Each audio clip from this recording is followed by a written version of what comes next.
So this was Howard taking black and Patrick taking white. Yes. Yep, all looks okay so far. I would say that, I mean, there's nothing particularly wrong with this. I would say this move at N4 is maybe a little bit older. Usually you'll see people Oh, potentially attach here at Q4. That's kind of a more modern way of breaking the Chinese formation. But I mean, there's nothing wrong with N4 at yeah, I all. was gonna ask actually, 'cause I didn't know. I don't know what to do with these formations like the San Rense or but I just saw this on YouTube and I kept using it. Yeah, I really didn't know what. I would say this is probably about 10 to 15 years old, if not a bit older. Okay. It's perfectly fine. It's going to get you an okay result, but I think that more modern play is a little bit Q4K. more aggressive, maybe, and maybe something like this will happen, with the idea being that this stone is maybe a little bit closer than you want it to, and you can build up a nice framework over here.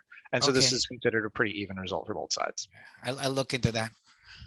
But nothing problematic about it. More just for fun, I guess. Um, so typically you'll see white hane here as opposed to extend. Obviously, black needs to extend one more, but the hane here may or may not be sente.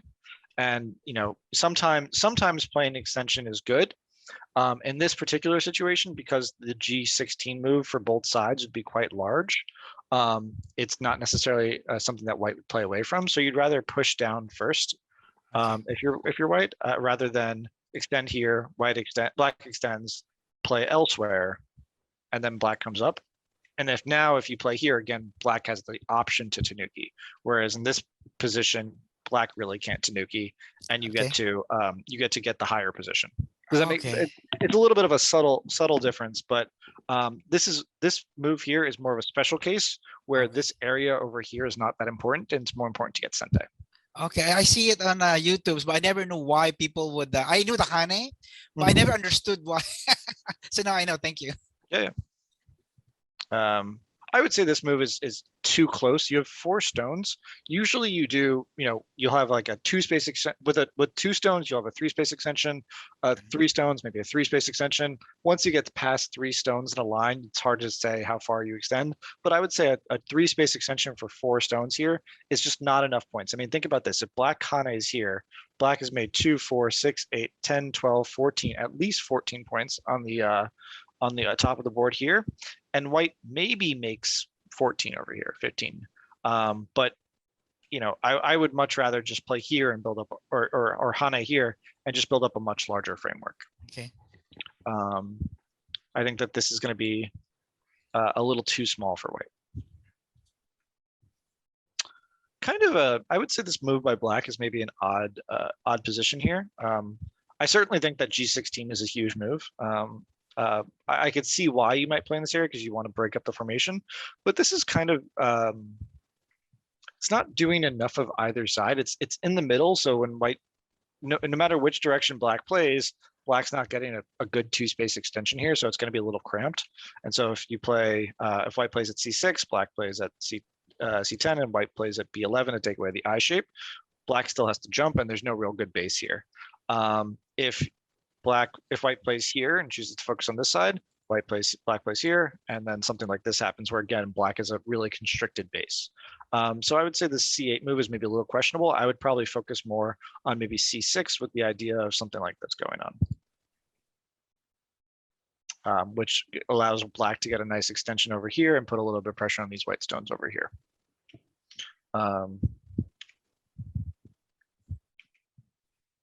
Tanuki is fine. The problem with playing at 017 is because black can play at G16, this area is actually not that interesting.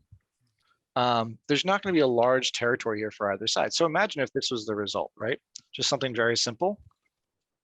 It's a very small framework for both sides. Black's able to break through this framework that white's trying to build. And so white got a small territory here, but it's not really able to effectively combine these stones with these stones over here. So because of that, this 017 move is just maybe a little questionable because neither side really cares about this area. Because if white extends, black can now play here, and if black comes up, maybe now white will play here because it's worth a little bit more. But playing there first doesn't matter too much. Does that make sense? It's a very subtle difference, but Yes, basically yes. neither side is going to make much here, so we don't want to focus on it. So there's no approach in here then. I mean, that's reasonable I would for white. probably you could choose to invade the corner. Okay. Certainly is an option. Um, if something like this happens, oops, excuse me. Now, because you have a very strong framework over here, this move is worth a bit more. Okay. Because you can actually build something here. So I think a corner 3/3 invasion is perfectly okay. And you could certainly consider playing here as well if you want to. But there's also nothing wrong with playing C6 too.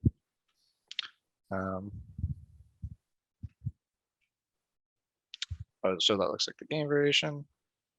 Yeah, and you can see here, it looks like these stones are about to work well together, but now when black plays here and destroys the framework, it's a little tough, right?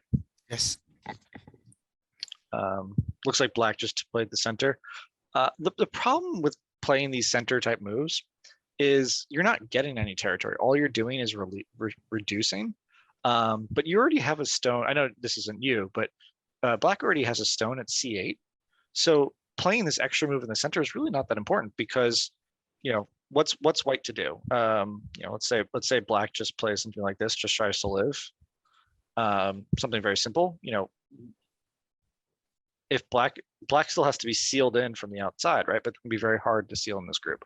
Obviously, these moves are just kind of arbitrary, but there's no territory for white to be had here. Black has a strong position on the right side, can make itself a strong position here. So this center move it's silly because there's no points for black and there's no points for white. It's going to end up being a dame move on the board. And so now, because black played at K10, white gets to get this large move at C6, build up the corner, put pressure on the stone. This K10 move for C6 is it's a very poor exchange for black. Maybe this extension is a little bit questionable. It makes this group a lot stronger. It also makes this very solid territory. If I were black here, I would either only do a C10 extension, because the idea being that if white plays the same way, this is a much better move to have at C10 than if you play it at C11, because you're going to need to add an extra move here as black, right? So maybe something like this might happen, and now white can come out and jump out here, and black could come out and jump here, and this would be an okay result for black. I think that this is going to end up being a too strong a wall here, and black still owes another move or two over here in order to protect this C11 stone. The block here is this isn't the important area. The important area is the territory, because what's white going to do with this influence? Nothing, right? Black has too much strength here. There's a lot of room for this stone to run. These stones are now going to come out. This is the wrong direction to play this D11 move. That makes sense? Yes. I would say D11 is probably the largest mistake thus far, because it just, or maybe K10, but being able to tell the difference between why C12 is large versus D11, like there's no influence to be had here, and C12 not only keeps territory, but it also takes away eye space, and so that eye space is going to allow you to attack. By attacking, you get territory. And so similarly, this move at D12, this move at D10 for black also doesn't make sense, because it gives white the opportunity to come back and play here.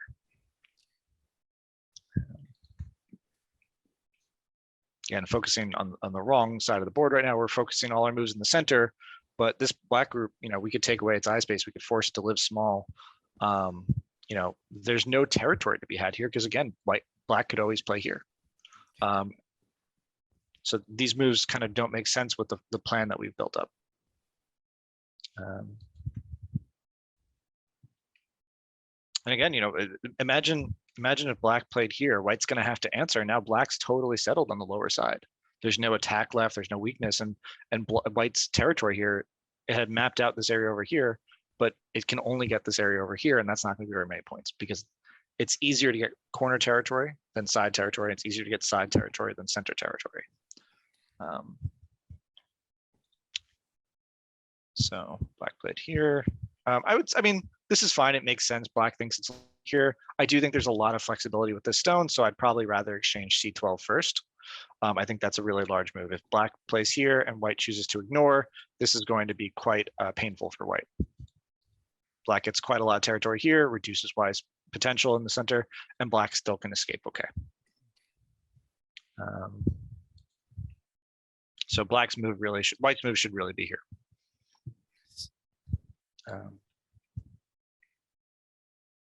It's also not clear that you'd want to peep here because potentially you'd want to play here, right?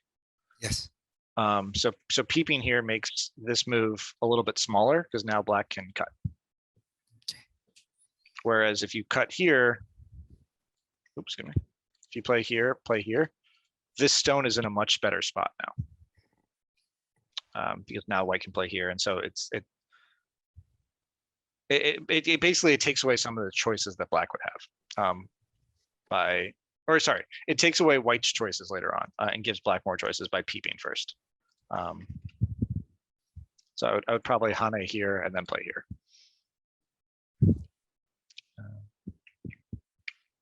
Okay, you got the move in the end.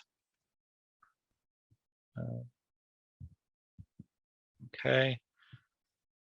It's tough because you're trying to map out this area and right here, right? That's the area that white's trying to map out. Obviously, something on the upper side as well, but because black has this stone at K10, it's going to be really hard to get a lot of territory here. So if black just plays in a really simple way, and white plays like this, it's going to be hard for white to get that much territory. What is this? Maybe 15, 20 points. And black has corner territory here, a large side here, and can start invading the bottom. I think this would be a good game for black. But when I say like corner, side, center, do you know why corner is better than side and side is better than center? Yes, it's easier to you need fewer stones to get a house in there.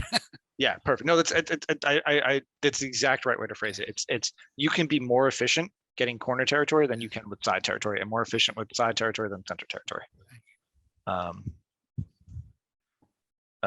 This side is definitely bigger. Making sure that black gets this hane here is really important. There's not much territory to be had over here because black already has the stone at B11. So your response by playing here was good. You saw that this side is more important than this side, and you played away, and I think that was good. So black definitely should have played here first. Oops, excuse me. And then later on, if it wants to, it can play here. But F18 is probably a little bit too small. I would probably, maybe extend this way or play a move at F3. This area is still kind of contested, and it's not quite clear that it's going to become all whites. But if white gets another move here, it obviously becomes a lot harder for black to live here. So we really want to prevent that F3 move. So these moves at the top, they're not small, but I think because black's going to live here, maybe black should be focusing, just get sente quickly and then come back down here. So when black plays here, maybe your thought should be, okay, I'll play here now. Yeah. I find it difficult to play these kinds of positions. As white? Yes, because there's so many things going on.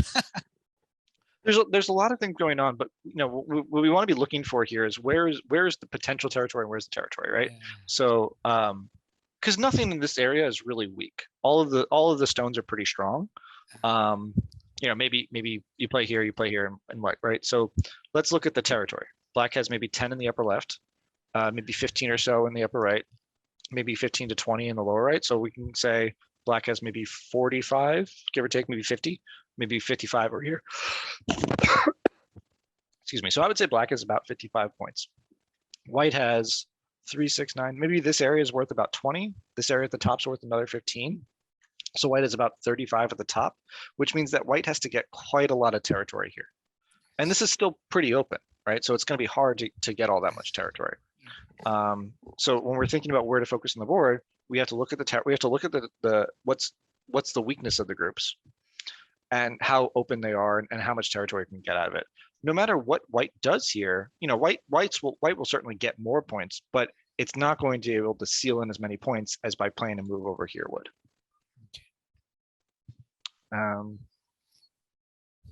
So let's see. And this move here is just too small. There's no real weakness. You know, if white cuts, you just Atari the stone and ladder it. There's no weakness to the group, or even just play here. White is just much too strong in this area to have any real weakness. So this is almost like giving your opponent a point. And then black takes a big move at c3.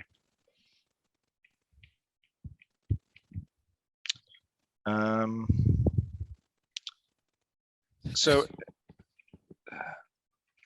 interesting. So there's definitely some weaknesses here.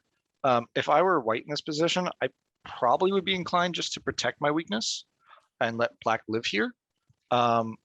There's going to be some real trouble for white in this for white in this area, because white has to both protect this stone and protect these stones. Yes. So it's possible it works, but it's going to be a tough fight.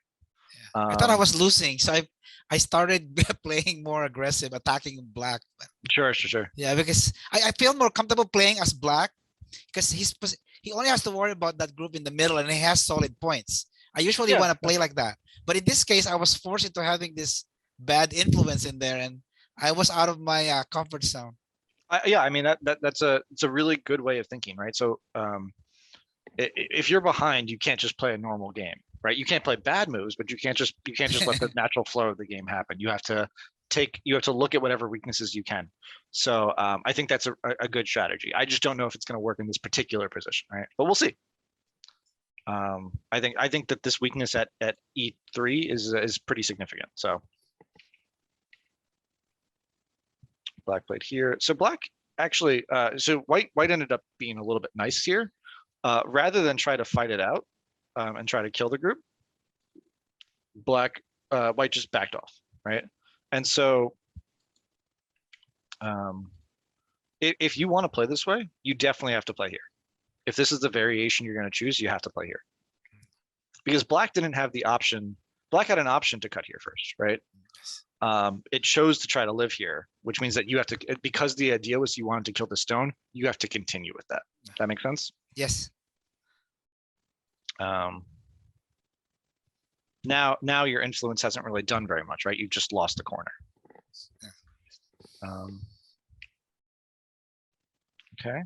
Okay, this is a nice exchange for white here. Black should definitely play here.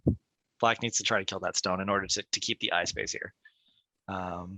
This was much too good for white. You know, this one stone is not that important. White could just, you know, play something like this and try to kill this whole black group. So you don't necessarily need to protect the stone. You kind of want to surround. If anything, you want to surround these stones a bit better. Use your strength from the fight down below, your strength over here, and your extra stone over here to try to attack this group with no eyes. By connecting here, you're allowing black to get the first move on the outside, and now this group's almost alive.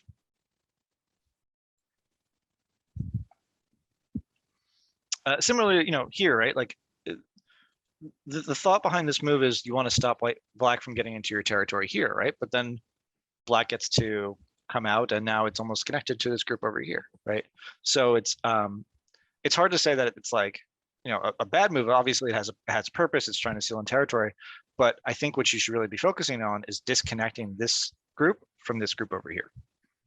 So if black chooses to jump, you want to keep these two stones connected, and so now you get to use your thickness that you've built to actually attack these stones. And even if let's say black lives here, right? Let's say you know, black somehow makes two eyes here. You've now disconnected these stones from this area over here, and so now you can come back and attack them. And that's how you use influence, right? You use it to keep. You want to keep your opponents disconnected so that you're going to be able to put pressure on multiple groups at any given time. You don't want to give your opponent life. And so by playing here, you know, this black group is almost already alive because it's connecting out to its friends over here.